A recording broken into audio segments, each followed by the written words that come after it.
আসি অন্য খবরে। এবার ভোট পরবর্তী হিংসা মামলায় অভিষেক বন্দ্যোপাধ্যায়ের নামে ডায়মন্ড হারবার থানায় জোড়া অভিযোগ দায়ের হলো। কথা বলবো আমাদের প্রতিনিধি গৌতম মণ্ডলের সঙ্গে। গৌতম, কারাই অভিযোগ দায়ের করেছেন, কি অভিযোগ? দেখো কুসুমিতা, ডায়মন্ড হারবারের সরিষার বাসিন্দা প্রবীর হালদার এবং অশোক বর্মন তৎকালীন সময়ে 2022 সালের ঘটনা। 2022 সালে অশোক বর্মন ছিলেন তৎকালীন দক্ষিণ 24 পরগনার যে সাংগঠনিক জেলা ছিল বিজেপি, তার সহসভাপতি। আর প্রবীর হালদার নিজেকে সমাজসেবী বলছেন, কিন্তু বাস্তবে তিনি বিজেপি সমর্থক।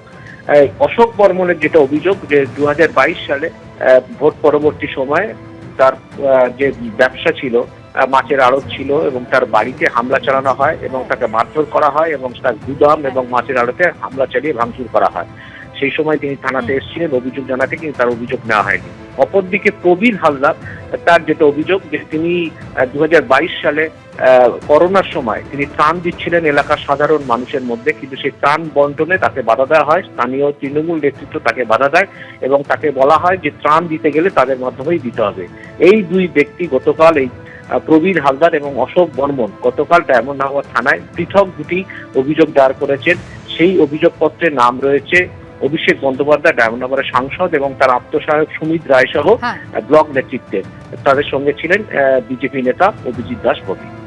পুলিশ জানিয়েছে এই ঘটনায় প্রাথমিক তদন্ত করে পরবর্তী সময় পদক্ষেপ নেওয়া হবে। ধন্যবাদ।